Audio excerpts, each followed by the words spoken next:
and thank you for joining us today. I'm Ben Starrett, Senior Advisor for Partnerships at the Lincoln Institute of Land Policy. Welcome to our program, Houston on the Front Lines of Sprawl, featuring Bill Fulton, Director of the Kinder Institute of Urban Research at Rice University. Before we begin, let me share a few words about the Lincoln Institute, which is celebrating its 75th anniversary this year. It began with a simple but powerful idea, championed by the political economist Henry George at the dawn of the Gilded Age. By freeing communities from land speculation, governments can unlock opportunities that enable everyone to thrive. Our founder, John C. Lincoln, turned this idea into a living legacy and created what would become the Lincoln Institute of Land Policy in 1946. As we celebrate the Lincoln Institute's 75th anniversary in a time of tremendous inequality, our founding ideas have never more relevant. And that's our big idea. Even though it's right under our feet, land is overlooked as a solution to social, economic, and environmental challenges. Just like Henry George, we are finding answers in land. A significant anniversary such as this inspires us to look back and also to think about what comes next. We're looking ahead to what we need to accomplish in the future to achieve greater equity and resilience through land policy. At the Lincoln Institute, we're working to affect change through better land policy and practices, focusing in 6 goal areas on how to plan and pay for more equitable and sustainable cities and regions. We're publishing research, providing training and technical assistance, and convening leaders and practitioners. We're innovating, building on our knowledge and accomplishments to provide cutting-edge guidance and thought leadership to nations and communities across the globe. We're working on 6 continents with a focus on North America, Latin America, and Asia, and an emerging program in Africa. And that brings me to today. Today's program will focus on the United States and a growing city in an increasingly important state, one that gained 2 new congressional seats this week. Houston is on the front lines of sprawl. Known for its free market approach to development, Houston is consuming new land faster than almost any American city. It still faces rapid gentrification that threatens to displace residents and worsen inequality. It is inland, yet beset by natural disasters that are expected to become more intense with climate change. In this talk, Bill Fulton will discuss Houston as a prototypical sprawling Sunbelt city and help us to better understand this perplexing and fascinating place. Our speaker, Bill Fulton, is the director of Rice University's Kinder Institute for Urban Research, which he joined in 2014. He is a former mayor of Ventura, California, and director of planning and economic development for the city of San Diego. Bill is the author of 6 books, the most recent of which is Talk City, a chronicle of political life in an all-American town, which began with a series of blog posts he wrote as a young city councilman.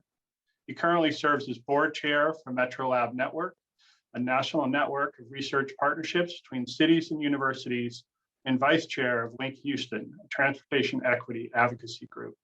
Bill holds master's degrees in mass communication from the American University and urban planning from UCLA. I've been honored to call Bill a friend for a very long time, and I'm honored to introduce him to you today. A few housekeeping notes. After Bill's presentation concludes, we'll have time for Q&A. You can use the Q&A feature on the Zoom screen to post questions, comments, and vote to move questions up the priority list. If you have any technical issues, please post them in the chat and someone will try to help as best they can. Take it away, Bill. Thank you, Ben, and good morning, good noon, everybody, I guess you might say. I'm going to share my screen here and try to get things up. Can you all, is that all okay? You can all see that all right? Thank you. Good morning. I'm Bill Fulton, the director of the Kinder Institute at Rice. I really appreciate that introduction, Ben. We have been friends for a long time, and Houston is a perplexing place. What you're seeing on the screen right now is actually a gift that we have done at the Kinder Institute that depicts the urban expansion of Houston over the last 20 years. And coming from California, which is where land is tightly regulated, it really is very, it was very perplexing to me to look at Houston this way at the beginning. But I'm going to keep talking about what's going on here in Houston. I'm going to talk about how land is being consumed, transportation challenges that are emerging, and lots of other things, and particularly about the singular challenge in Houston, which is true in Dallas and in Austin and elsewhere to a certain extent, but is especially true in Houston, of dealing with sprawl and dealing with urban expansion in a situation where regulation is light and the free market is predominant. So let me begin by talking a little bit about this. I'm trying to move my I find I'm not able to. There we go. There we go. I hope I can continue to move this. What we're going to talk about today, and that's the Chamber of Commerce photo of Houston from the west of downtown along Buffalo Bayou. That's the Michael Stern Federal Reserve building there in the front, and then the downtown Houston skyscrapers behind. It's a sprawling city, a city at risk, a city of makeshift responses, and I'll go over those partly because of the free market approach. And I call it a city gentrifying but. The but being, I tried to say gentrifying, but not densifying. That's not exactly true, but nevertheless, not densifying as much as it might. And a city where traditional planning tools are frowned upon, so you got to find other ways to get things done. I'm going to try to move now to the next screen. Oh, this is moving forward for me. It's a sprawling city. What you see on the right is a very typical suburban scene in Houston, not only that because of the subdivisions, but because of the large tracts of land for roads and stuff. It's the largest city in the South. The city has 2.3 million people. The county, Bill? Harris County, yeah. Sorry to interrupt, but the PowerPoint's not advancing. So you want to hold on for just a second. We'll see if we can get this fixed. All right. What do you see right now? We see the first page still, the front. Oh, really? My screen shows different. So, are you seeing it now? No, we're still on the front page, the front screen. Because it's moving on my screen. Why don't you try to unshare and reshare it? That's a good idea. I will do that. I'm sorry about this, folks. Give me just a second to get my cursor in the right place, and which is taking me a second, and we will take care of this. I'll try again, okay? I will try to share the screen again. We thought we had all this worked out, but you know how it goes. All right. Is it advancing now? Yes. Okay. So this is, as I said, this is a visual that we have done at the Kinder Institute. Chris Hackenberg, formerly with us now at Northern Arizona University, analyzed urban expansion patterns and land urbanization patterns in Houston over a 20-year period, and you can see the pattern. And what I said before was it's a sprawling city, a city at risk. What I call a city of makeshift responses because of the free market approach, a city gentrifying but, and a city where traditional planning tools are frowned upon. As far as a sprawling city goes, what you saw there at the beginning was adding 800 square miles of urbanization between 1997 and 2017. That's larger than the city of Houston existing as it is. And the metro's been adding about 1 million people a year, 1 million people a decade for the last 40 or 50 years. And, you know, talk about a car-oriented city. It has filled in some, and I'm going to talk about that.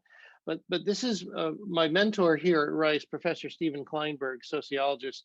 This really is his favorite slide of what Houston was like when he arrived in the 1970s. And you can see still today, in many cases, downtown Houston, you will find to be predominantly streets and parking lots and not as dense. It's not a walking city at all. It is dense in some places, and I'll talk about that.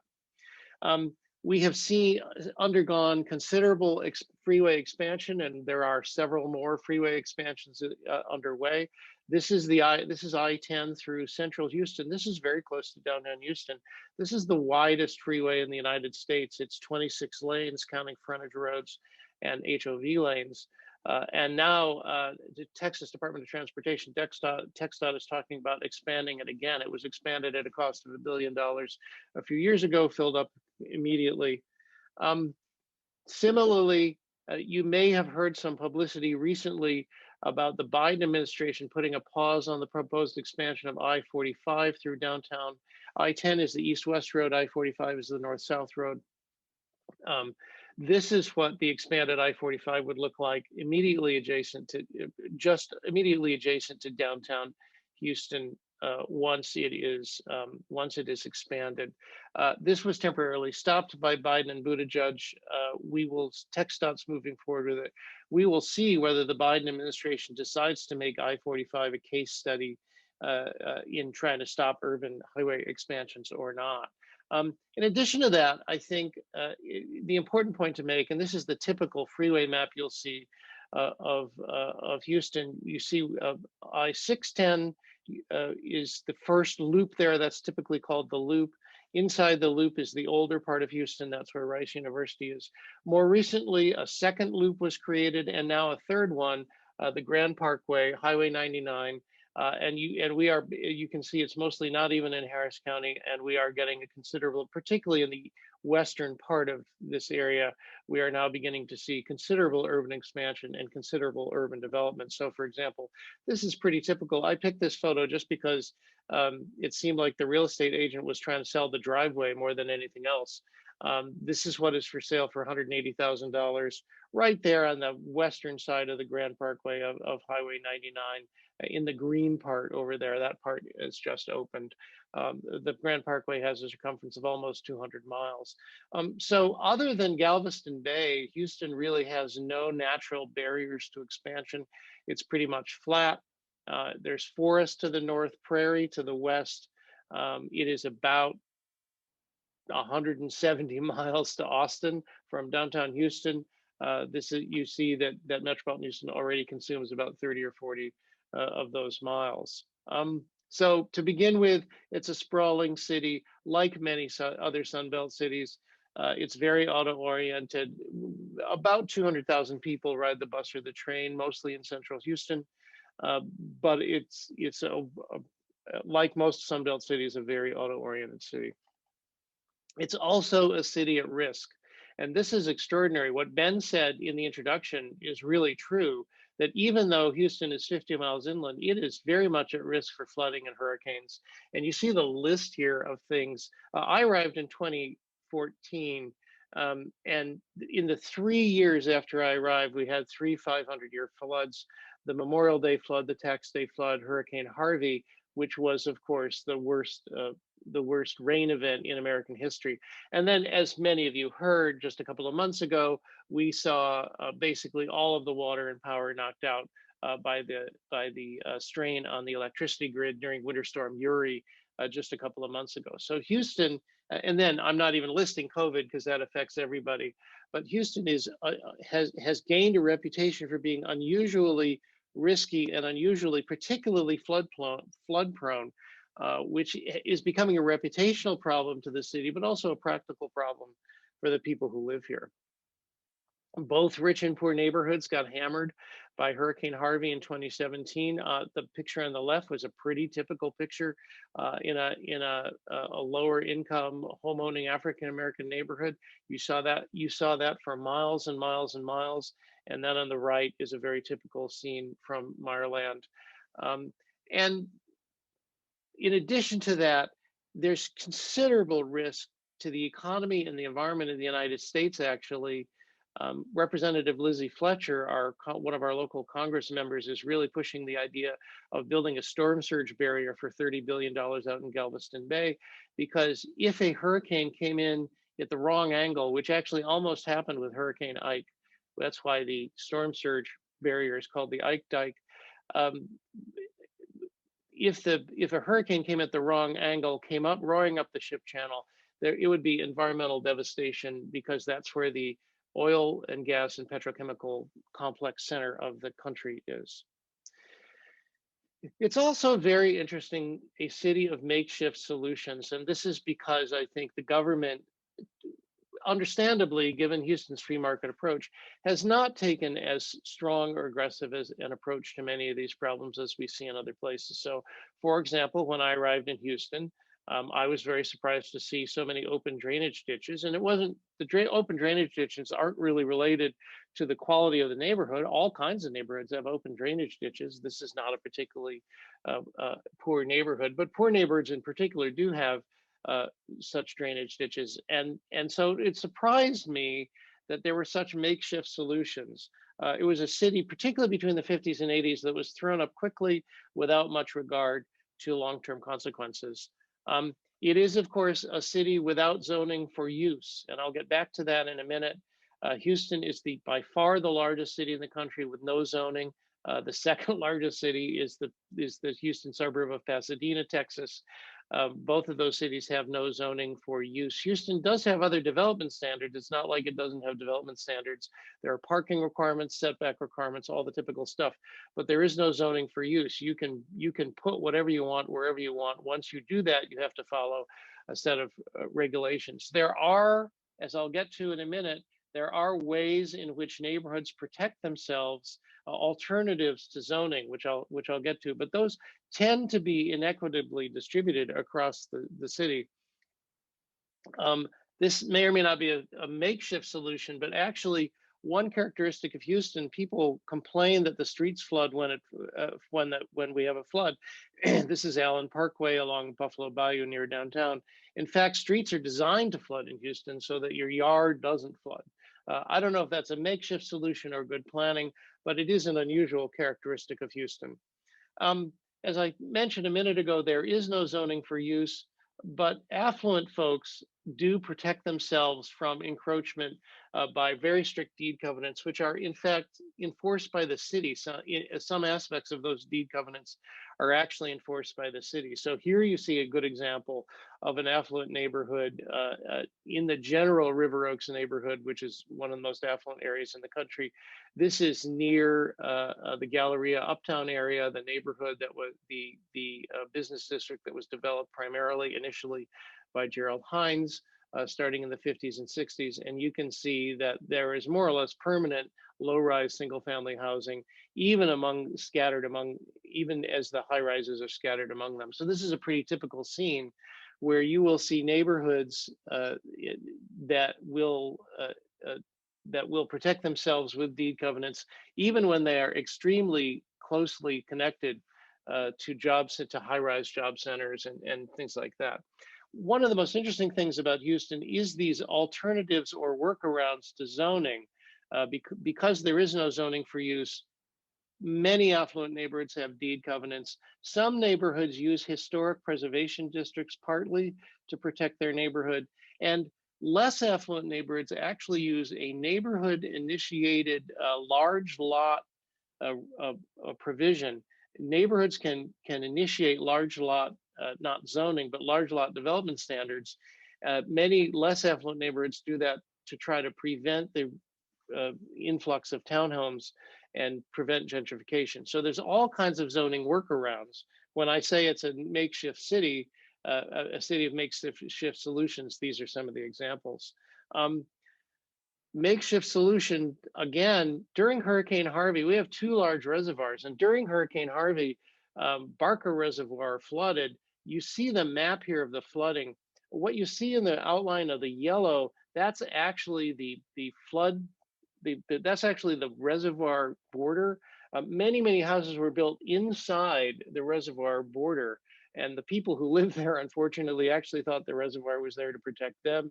In fact, their property was there to protect against everybody else being flooded. So I think one of the curious things here is that, as I say, again, particularly between the 50s and the 80s, standards have changed somewhat since then. We saw very makeshift solutions and kind of a makeshift city being created. When I say there are makeshift solutions, I also mean that people take matters into their own hands. Some homeowners have taken floodproofing into their own hands. This is along Brays Bayou in central Houston. It's not uncommon to drive along Braeswood Boulevard along Brays Bayou and see this, sometimes seeing ranch homes, mid-century modern ranch homes being elevated 10 feet in order to protect against flooding. In addition to being a city at risk and a city of makeshift solutions, Houston is gentrifying, but it's gentrifying in a funny way. Let me back up and talk a little bit about this. Houston has a lot of land in central locations. And what's happening is you're seeing development like this. These are relatively modest, as you can see, lower end townhomes. Typically what we're getting is townhomes $350,000 to $500,000 in the center of the city that are coming in. All over the place, carpet bombed all over the place. And this is what the market is calling for, so that's what people are building. There is one very active transit, light rail transit line in Houston. That's the red line between downtown and the Houston Medical Center, the Texas Medical Center. That light rail line is attracting an enormous amount of transit-oriented development, such as you see here in Midtown Houston. By some measures, there is more transit-oriented development than anywhere in the country. The city, however, has struggled to attract developers to the transit areas, in part because of the lack of zoning. They can't push the developers there in a way a typical city would do, which is why we see the transit-oriented areas are often at risk for townhome development, as I described. You know, at the same time, curiously enough, in downtown, in central Houston, there is an enormous amount of available land. This is the Fifth Ward. This is a older, mostly lower income now, African-American neighborhood, 1.5 miles from downtown. And you can see not only is it low density in the sense that the original development is still there, low density as well because there's been a lot of demolition. So when we look at the gentrifying and the densifying aspects of Houston, what we find is there's a little bit of this, there's a lot of this, and there's a lot of this. So in some areas, land has become very expensive, and but usually what we see built on it is townhomes. We don't see very many tall apartment buildings, we see a few. We don't see as many as you might expect. We don't see as much intense TOD as you might expect. And there are a lot of leftover areas like this, which are beginning to be redeveloped and beginning to gentrify, frankly. But it was always been remarkable to me here in Houston to discover how much land there is in central locations, especially since we're sprawling so much. This is a good example of what's going on. This is from our recent report about gentrification of the building stock, which you can find on the Kinder website. What you see here, and this is a different neighborhood than this. These are two historically African-American neighborhoods close in, but this is the pattern that you typically see. The red on this map are recent demolitions since 2005. The blue is the recent construction. So curiously, what we see in these close-in neighborhoods is widespread demolition, as you see here, widespread demolition. But new development, mostly townhomes, only along the freeway corridors. There's a freeway right there on the left-hand side. So what we're getting is not just inequitable development or gentrifying development, but sort of inconsistent or mal-distributed development, where the available land in central Houston is not being maximized to accommodate more residents, which is one of the things that is pushing us to more sprawl. Meanwhile, on the fringe, some remaining natural resources are at risk. This is what the Katy Prairie looks like to the west of Houston. It's quite beautiful, and it's important. It's important to migratory birds and so forth. And yet, this is right out by the Grand Parkway, which is now being constructed. And you can see this is a map provided by the Katy Prairie Conservancy. You can see in the green is the Katy Prairie Preserve. What you see on the left-hand side is proposed Highway 36A, which would cut into the Katy Prairie in order to connect some suburban counties, which of course would facilitate additional development. That's even outside the Grand Parkway. When I was talking to a colleague of mine here in Houston, today. He suggested that perhaps this should be renamed Harris County on the front lines of sprawl. In fact, my thought was it's Waller County there on to the left on the west end side that's on the front lines of sprawl. I think a really good question about the future of Houston is Houston gonna simply grow outward forever? Because as I say, other than Galveston Bay, there are no limitations to that. Or is it going to fill in more intensely? Will the market call for that? So far, the market is not calling for truly intense infill. So what do you do? I mean, I come from California where there's a lot of regulation. I was the mayor in a city that had an urban growth boundary. This is a completely different situation than I am familiar with. It's very difficult to push, to use government regulation to push things. You can occasionally pull things. Houston's free market approach prevents what we would think of from the coastal areas as traditional policy options from working. You can't use zoning to push the density along the transit lines and so forth. And in fact, some of those alternatives keep density out of places. So for example, those deed restrictions in between downtown and uptown in River Oaks, if you open that up, kind of like the west side of LA, if you open that up to development, obviously it would become much more dense, but that's not going to happen because of strong deed restrictions, which are enforced partly by the city. Any attempt to restrict the land supply is frowned upon. This came up after Harvey. Some interesting things about Harvey and the impact on the land supply. There was a proposal after Harvey. There was no proposal to prevent development in the floodplain. No proposal to do that. There was a proposal, however, to require new construction in the floodplain to be built 2 feet above freeboard, so that it was out of the path of flooding. Even that proposal passed in the city council by only 9-7. So only by 9-7 did the city even propose raising buildings, to say nothing of limiting the land supply and restricting development in floodplain areas. Regional and state transportation planning, that we see, still favors sprawl and occasionally proposes taking conserved land for highways. And I would say many other tools are not used strategically or in coordination with one another. Just to give you some examples, buyouts.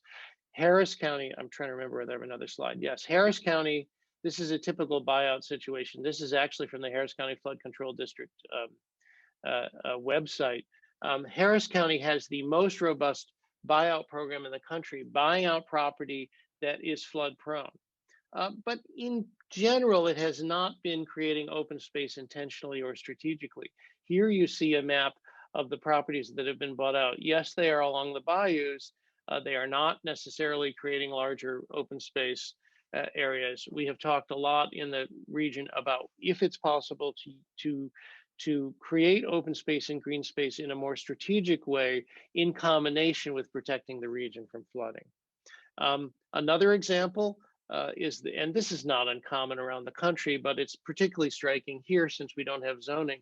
If you don't have zoning, how do you encourage development to go to the right place? One of the right quote unquote place, do you encourage more dense development along transit corridors and so forth? Well, one way you do that is you use the financial incentives that you do have to try to force that. That generally doesn't happen in Houston. There are economic development agreements under state law. These are so-called 380 agreements. That's the state code provision 380. They have not been used. 380 agreements are generally used on a one-off basis. This is a Walmart that was built with a 380 agreement subsidy in an inner neighborhood in Houston, the Heights neighborhood, Houston Heights neighborhood. And so we often see these incentives and tools that do exist used in a non-strategic way. So what do you do?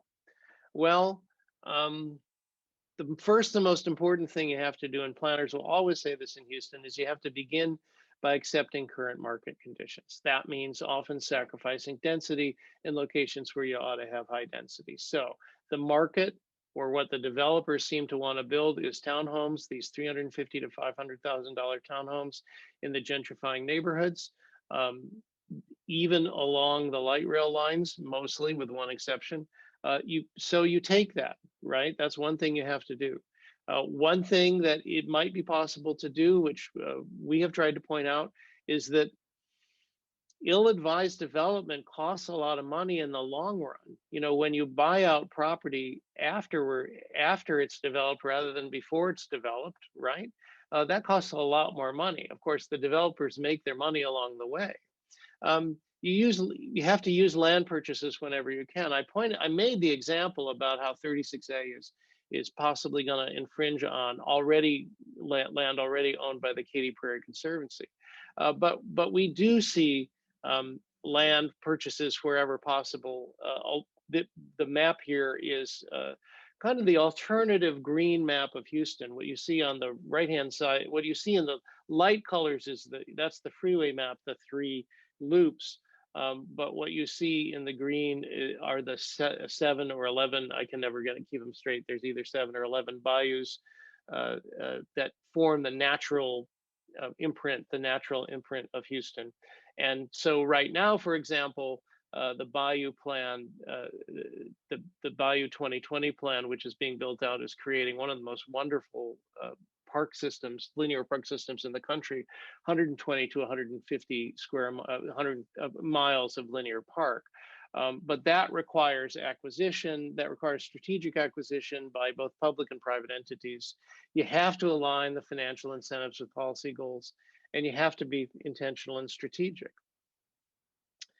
And what's interesting is that there appears to be a misalignment between what people, at least in Houston and Harris County, the central county, say they want or are willing to accept, and what the prevailing political culture is. There's no zoning in Houston. The prevailing political culture throughout Texas is light land use regulation. This has clearly helped the housing market. It has clearly helped in Houston and elsewhere the housing stock, unlike on the coast, keep up with demand. Prices are going up, but they're not going up as much as they are on the coasts. But every year we do a Houston area survey. We survey about 1,000 Harris County residents. And every year we ask 2 questions and we get just about the same answer to those 2 questions. The first question we always ask is, what kind of a setting would you rather live in? Would you rather live in a single family neighborhood where you have to drive everywhere? You have a bigger house, bigger yard, but you have to drive everywhere? Or would you rather live in a more close-in neighborhood with a mix of uses and where you can walk or drive a short distance? Every year, even in Houston, maybe the most free market city in America and one of the most auto-oriented cities in America, we get the answer to that question being about 50-50.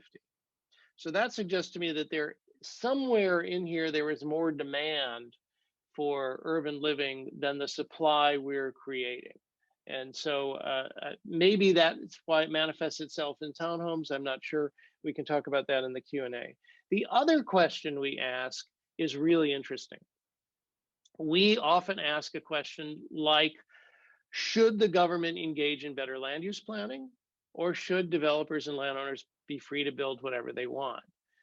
Last year, 2020, the answer to that question in Harris County was 70 to 25, 70 better land use planning. Now, of course, we don't ask the question, would you be willing to accept your own, restrictions on your own property to accomplish this? But this does suggest that there is significant support for a more traditional regulatory regime than we have in Houston, and that is common in Texas. I will say that this number went up a lot after Hurricane Harvey. This number used to be in the high 50s, low 60s. After Hurricane Harvey, it went up to 70, and it's stayed there ever since. So that's really all I wanted to say. This is, as I say, a sprawling city, a city at risk, a city where the solutions have been makeshift, and a city where the policy approaches you have to take have to be different. And that's one of the things that makes it so interesting and challenging to live here. It's a city of opportunity. This lack of land use regulation creates tremendous opportunity, but it also creates tremendous challenges. So with that, I'm going to surrender the screen and I'll turn it back over to Ben for questions. Thanks very much. Thank you, Bill. That was terrific. And great job navigating the technical Yeah, glitches sorry about that. there. Oh, I don't think it was up to you. So we have a number of questions. I want to go ahead and there's one that touches a few of the questions, and it's really about understanding the kind of legal framework in Texas. Does it allow zoning, and is what Houston doing totally optional, or is this more structured? Texas certainly allows zoning. Many of the Houston suburbs have zoning. Most cities in Texas have very traditional zoning. Houston has a peculiar history of between the 1920s and the 1990s having voted down zoning 4 times. It is unlikely that use zoning will be put on the ballot again. Some of the suburban cities, like I said, Pasadena, which is Houston's largest suburb, about 160,000 people, also has no zoning. But remember that I said that Houston also has a development, it has everything a typical development code has, except for use zoning and in some cases height and density restrictions. So the city has attempted to try to create transit-oriented incentives particularly along the red line. That has been difficult to do. That has been difficult to accomplish because the alternative is attractive. What Houston does have that sometimes prevents urban development is parking and setback requirements, which the setback requirements are typically waived through a variance procedure at the Planning Commission. I will say Houston has no parking requirement for downtown and just extended that to some of the areas around downtown. Interesting. So a second question, and one of the first that was posed, related to deed covenants, and how are those enforced? Most cases, deed covenants are enforced by private parties, right? But in fact, in Houston, for whatever reason, and I'm not an expert on this, certain aspects of the deed covenants can be enforced by the city, and in fact, occasionally are. Most of the deed covenants are in place in the more affluent neighborhoods, right? So one of the things you'll see curiously in Houston is you'll see a high rise located or a tall building located in the closest parcel adjacent to a deed covenanted single family area. So right on the edge of River Oaks, for example, or right near Rice, you will see occasionally a tall building, and that's because that one parcel was not included in the planned community that had the deed covenant. Thanks. So a couple of questions look at kind of what can we learn from Houston? And what could other places, obviously Houston could learn from other places, but given that you're in Houston and are a student of what's happening there, if you were active in another city and thinking about development, what from Houston would you take away as positive? Well, I think that there's a big debate in town about whether or not the lack of zoning is a plus or a minus. And I think the answer to that is overall, it's a plus. The overall land use pattern is not that different than what you see, even though I showed you the picture of the house next to the roller coaster, right? And that does happen. The overall land use pattern of Houston does not look that different than, say, Dallas or LA, which are probably the 2 cities in the US that are, in terms of urban morphology, most similar to Houston. So I think one of the things that you can say is, if you loosen up the land use regulations a little bit, don't be scared of that. The other thing I think you have to take away, the other really interesting thing you have to take away is when you loosen up the land use regulations, what do you get? And this goes to the whole question of how responsive developers really are to the market, right? Because as we see in Central Houston, we see some apartment buildings, but the vast majority of development in Central Houston we see is either attached or detached townhomes on very small lots, mostly for ownership, mostly in that mid-range of $350,000 to $500,000. And that study we just did that came out a couple of weeks ago, which you can see on our website, goes into great detail about that. But I think, it's an interesting question of, is that what the market seeks? Or is that what the developers in Houston know how to build and want to build, right? That's always a question in real estate markets and when you talk about regulation, right? Do developers really build what people want, or do they build what they know how to build? And Houston has a very well developed townhome industry and knows how to build those. So I think the the couple things I would take away from this for other cities is, number one, don't be afraid to loosen your land use regulations a little bit, and that's probably going to be a good thing. And the other thing is, don't forget that people always find a way to get where they want it, to get what they want. And so if you don't have zoning, there's what surprises me, if you don't have zoning, you have all these workarounds and all these alternatives. There's always a workaround. So true. So a couple questions address transportation, and particularly the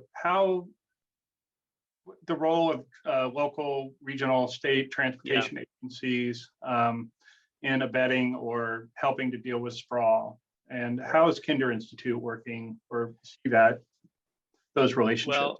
Well, I would say our job is to study that. We're at a very interesting time in that now. TxDOT is a pretty highway-oriented entity. Also, there are some constitutional amendments. There are some provisions in the Texas state constitution that prohibit the use of transportation money for anything but highways and roads. So TxDOT's kind of forced into that situation. In the Houston region's MPO is the Houston Galveston Area Council.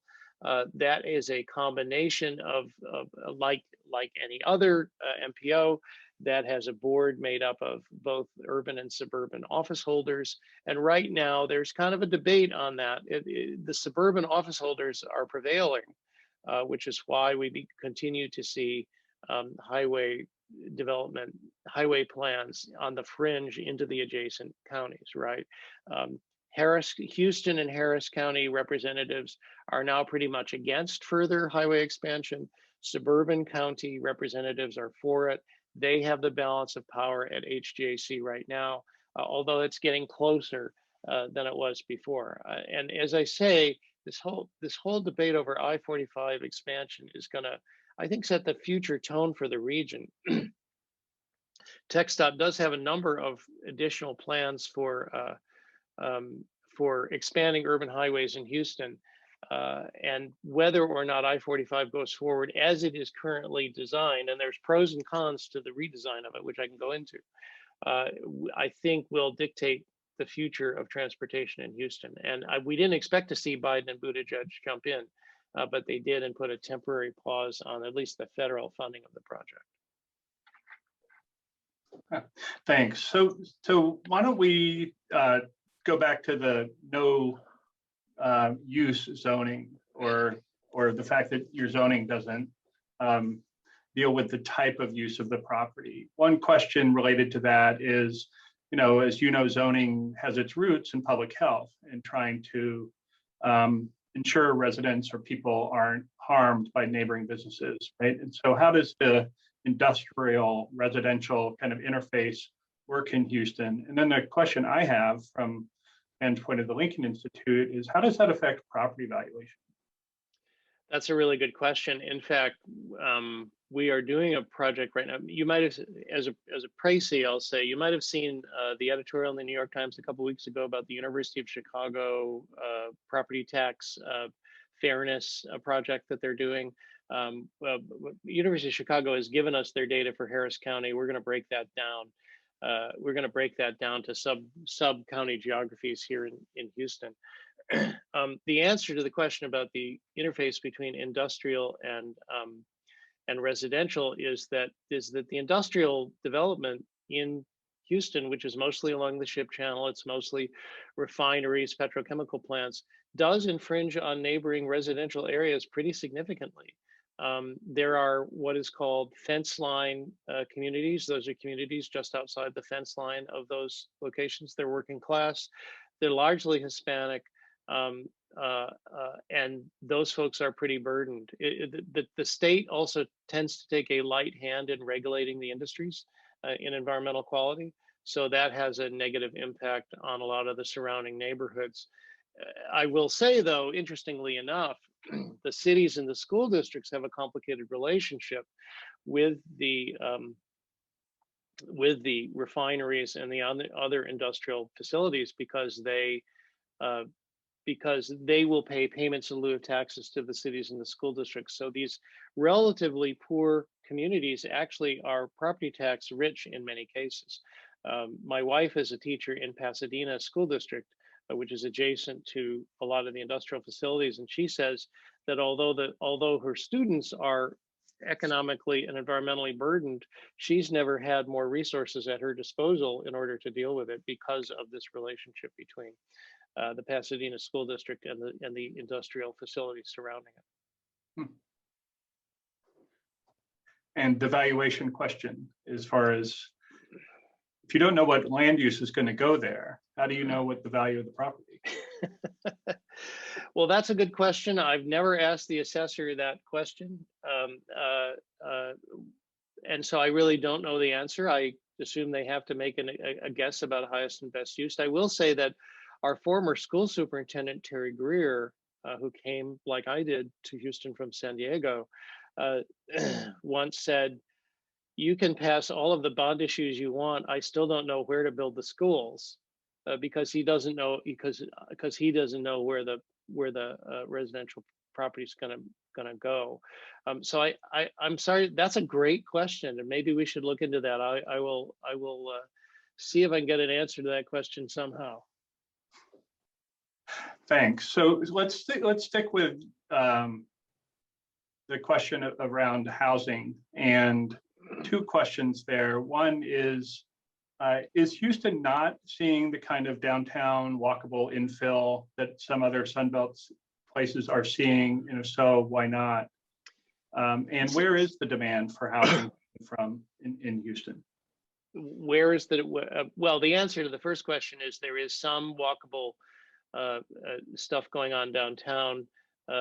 The city has incentivized, basically subsidized market rate residential development downtown, but it's still behind the curve compared to other jurisdictions.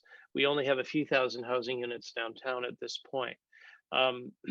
What's going to happen after COVID, when many of our B and C office buildings are basically going to be empty, I think, and will those flip to residential is a good question.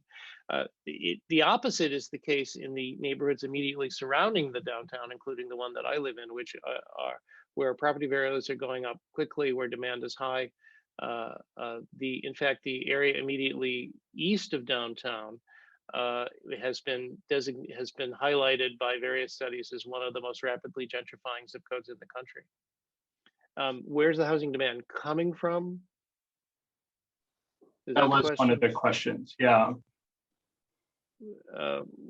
Is it immigration, external population growth? Yeah, Houston has. Dallas is driven mostly by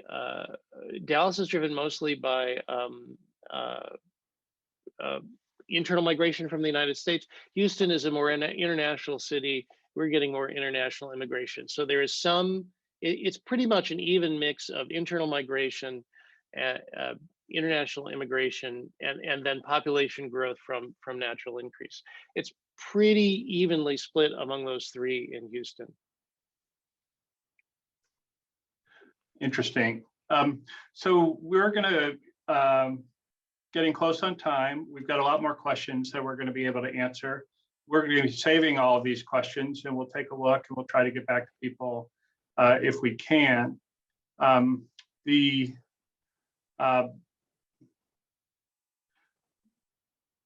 guess one of the questions that hasn't explicitly come up, but a couple have alluded to it, which is the civic infrastructure in Houston. And Houston, how do the university, the academic, the business, the political, the different sectors kind of work together to the benefit of Greater Houston? Or are they, in fact, not working together on some of these core issues related to growth and sprawl? Well, they don't really work. What do I want to say? They work together for the benefit of the region's growth. The region is extremely inequitable by any standard. when Brookings does its inequity measurement, Houston comes out poorly. I will say the government plays a less important role. Business and civic leaders and philanthropy play a more important role. So we see philanthropy stepping in, plugging the gap that the government does not is not filling. In a Boston or a Los Angeles or a New York or a San Francisco, you might see the government doing all these things. Here, you'll see the business and civic leaders and philanthropic leaders do it. There is general consensus that additional growth is good. There is some concern about the sprawl. There is considerable concern actually that the population of the city of Houston is not growing anymore, even though there is additional development. And the mayor, Sylvester Turner, has expressed considerable concern about wanting to make sure that Houston remains an attractive place for people to come to, so they don't go to the suburbs. So I'm going to use this term. There's a parochial concern on the part of some people that some areas of the region are not benefiting from overall growth, but there is really not an overall strategy discussion about what the growth of the region should look like. And in part, that's because Houston has had a free market philosophy for so long, and so discussions tend to be around how do we stimulate the private market to make things happen. Okay, great. Well, we're going to stop there. Bill, I want to thank everybody for joining us today for this presentation. We want to invite you to join the Link Institute over the course of 2021, our anniversary year, as we celebrate our successes and map out new solutions to social, economic, and environmental challenges that the world will face in the coming decades. If you care about land policy, and if you don't subscribe to our preeminent magazine, Landlines, you should. Please visit lincoln.inst.edu to sign up for our mailing list and see upcoming events. You can also learn more about our 75th anniversary at a link on the site. So thank you again, Bill. This was fascinating. Appreciate you joining us today. And thank you, everybody, for coming. Okay.